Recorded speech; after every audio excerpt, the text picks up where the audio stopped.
Tata Motors launches $10,000 electric car.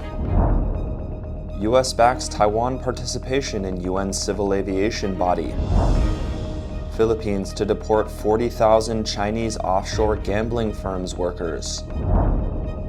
Renminbi falls to weakest since 2008. Japan's COVID-19 herd immunity near 90%. A man allegedly making a bomb threat arrested at Changi airport. Half of Hong Kong's COVID-19 vaccine exemptions are probably fake. Cuba entirely without power after Hurricane Ian.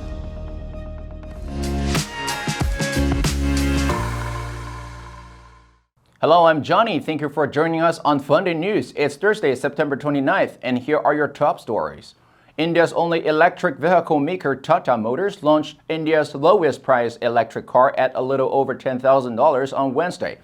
Tata's Tiago EV, an electric version of its popular Tiago hatchback, will have a sticker price starting from 849,000 rupees.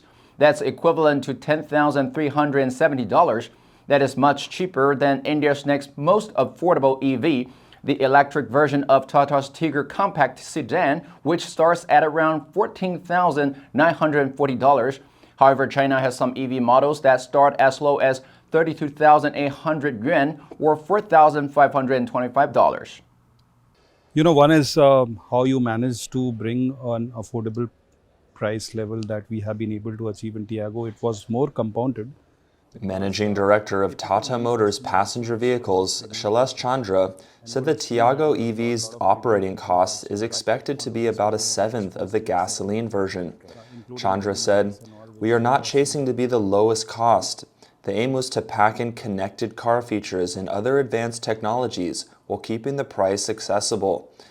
The Tiago EV will have a driving range of 250 kilometers on a single charge, while a more expensive version will offer a range of 315 kilometers. On Tuesday, U.S. Transportation Secretary Pete Buttigieg called to allow Taiwan to participate in an UN body overseeing civil aviation. Buttigieg said at the International Civil Aviation Organization Assembly that we believe that all of international civil aviation's important stakeholders, particularly those who administer critical airspace like Taiwan, should have the opportunity to participate meaningfully in ICAO's work. Central News Agency reported Germany also spoke up for Taiwan in the ICAO Assembly. Ladies and gentlemen, dear colleagues, thank you very much for the invitation to our meeting today and virtual greetings from Berlin to Brussels.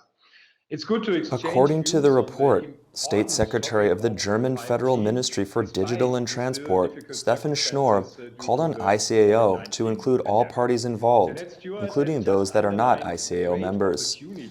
Though Schnorr did not mention the name Taiwan, the report said the Ministry of Foreign Affairs of Taiwan said in a statement that Germany and the U.S. were the two countries to speak up for Taiwan on the first day of the assembly that runs until October 7th. A Philippine Justice Ministry official said on Monday that the Philippines will stop operations of 175 offshore gambling firms and deport about 40,000 Chinese workers. The Justice Ministry spokesperson Jose Dominic Claveno said those Philippine offshore gambling operators, or POGOs, targeted for closure had licenses that either expired or were revoked for violations like non-payment of government fees. He said the deportation of Chinese workers will start next month.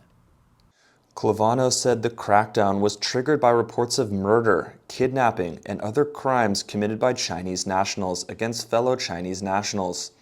The media said the sector emerged in the Philippines in 2016 and grew exponentially as operators capitalized on the country's liberal gaming laws to target customers in China.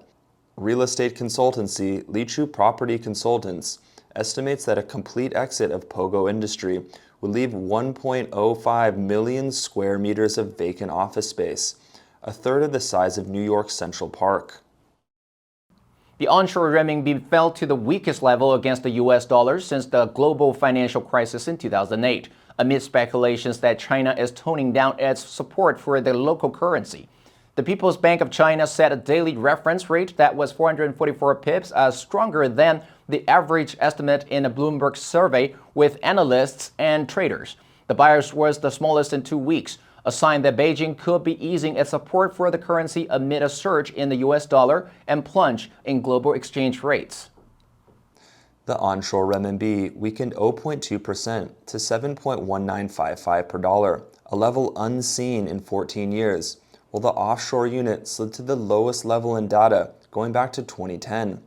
The onshore renminbi has fallen more than 4% against the dollar this month and is on track for the worst annual loss since 1994. The currency is under pressure as the nation's monetary policy with the U.S. diverges further as the Federal Reserve raises rates. Taiwan raised the prospect of foreign exchange controls Tuesday and a ban on stock short sales if capital outflows worsen significantly.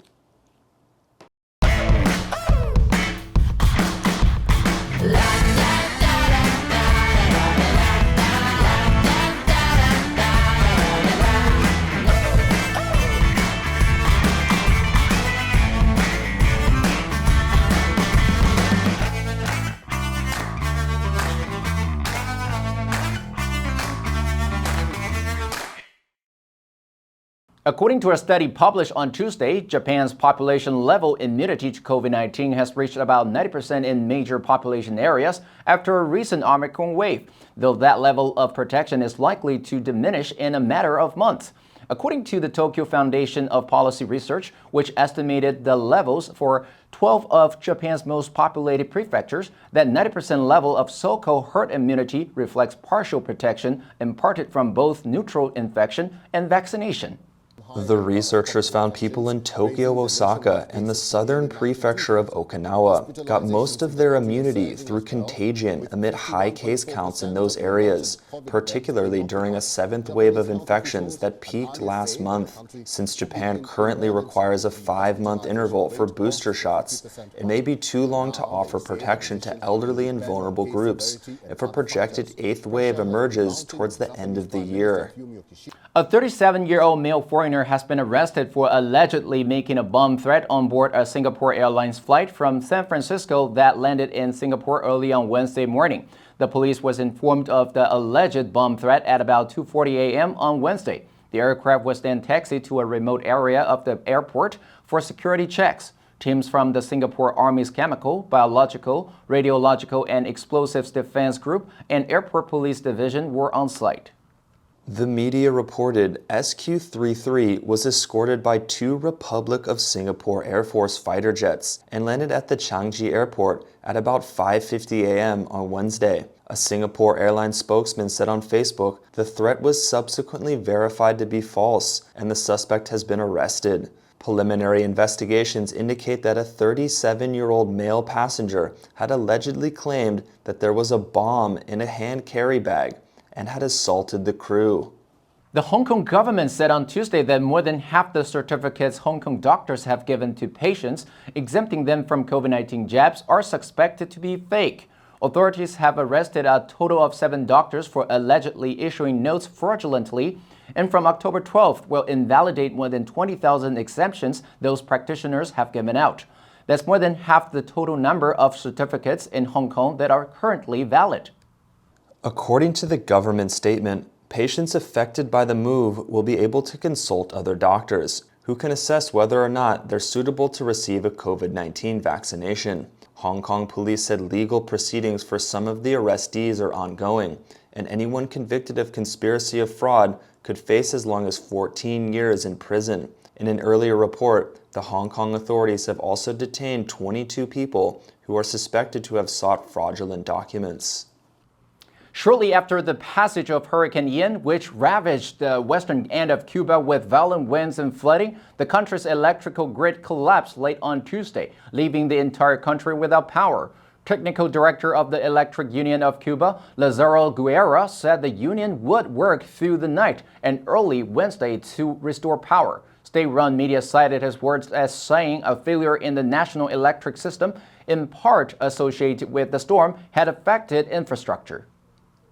Ian made landfall as a Category 3 storm on the island's western end, devastating Pinar del Rio province, where much of the tobacco used for Cuba's iconic cigars is grown. Tens of thousands of people were evacuated and others fled the area ahead of the arrival of Ian, which caused flooding, damaged houses, and toppled trees. Authorities were still assessing the damage, although no fatalities had been reported by Tuesday night. Cuba's electric union said that work was underway to gradually restore service. FUNDAY News will help you sharpen your English skills and keep you informed about international current events. If you want to know more about our other programs and keep learning about the world's most important topics in English, please click the link in the description below to join FUNDAY for free. And that's all the time we have for today. Thank you for joining us on FUNDAY News. I'm Johnny Wu, your host. I will see you next time.